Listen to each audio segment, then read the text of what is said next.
Another day, more Diablo 4 doom and gloom.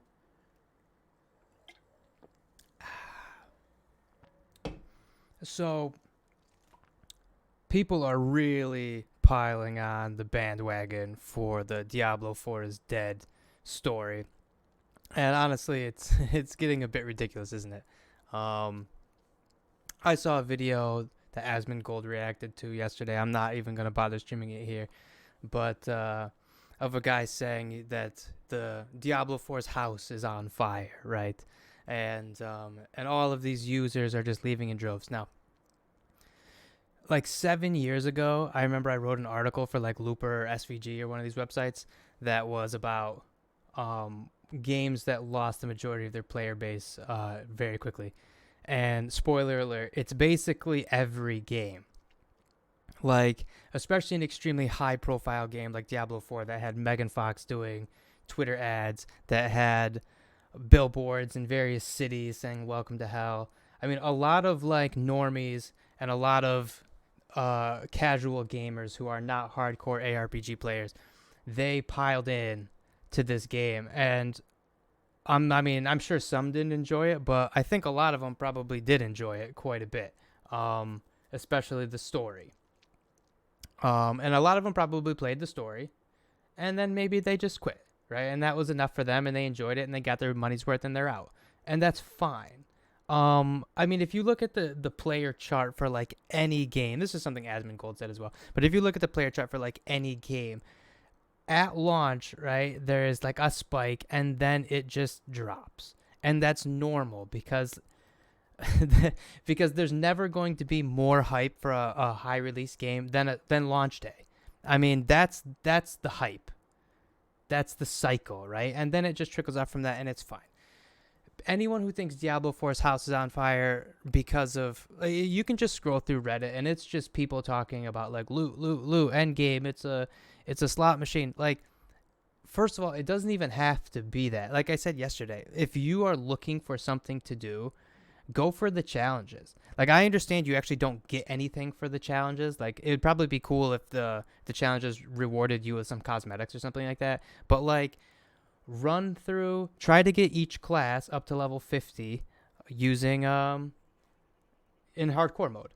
Try to complete all of these challenges. Try to get a character level 100 in hardcore mode. Like, do all of these. Try to fill up your codex basically with all of that stuff. And like, by the time you do that, if you play 15 hours a day or not, like, season one's gonna roll around, and there's gonna be stuff to do in season one.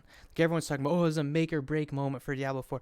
Make or break what? The game got fantastic review scores across the board from basically every outlet. I mean, it got like 8s and 9s or whatever. Like, people have played this game for like 100 hours, 150 hours, 200 hours, 200 plus hours, and they're complaining now that there's not enough loot. Like, it's not even season one yet. Like, if you put that much time into the game, that's great. That's awesome. But it's okay to play other things. You can put Diablo 4 down while you wait for season one, and you can play Final Fantasy 16, or you can play any other game that floats your boat. I mean, there's tons of games to play. I mean, everybody has a backlog. So, like, if you just can't handle that after like 200 hours, there's just not enough loot for you to keep going. Like, I don't know. I don't know what to tell you because you played the game a lot, so you clearly derived a lot of enjoyment from it. Um, and everyone's crying about the gem tab. The gem tab. Oh my god, yeah, like the gem tab needs to be fixed. And honestly, I think that developers are going to implement it before season one, even though they said it's going to be season two. But like, that's not like this game is just ruined and trash, and everyone's like quitting because of this. Like, everyone's quitting Diablo 4 because that's just the cycle. That's the nature. Most people are not hardcore ARPG players, so most people are not going to stick around for months and months and months and months. Probably what will happen is season one will come out and you'll see a spike in users, and then it's going to drop off again. And then maybe with season two, there'll be a spike in users, and then it's going to drop off again. And that's pretty much the way it's going to be. Maybe Blizzard will release a definitive edition down the road, like a year, 2 years from now, that incorporates all of the DLC and whatnot, and there'll probably be a spike in users then, and then it'll drop off again. And that's fine because people are going to move on to the next game. There's only a certain segment of people that are going to play Diablo 4 for the long term. And people are talking about like Blizzard needs to do what they can to keep the players because the house is on fire and we need to keep all these players. Why? Who cares? It doesn't affect you or me or anybody else if like casuals and normies and stuff leave. It means nothing. Like when I log into the game, I still see people populating my world and I play and it's fine. Like I don't care if somebody doesn't play Diablo 4. It has no effect on me whatsoever.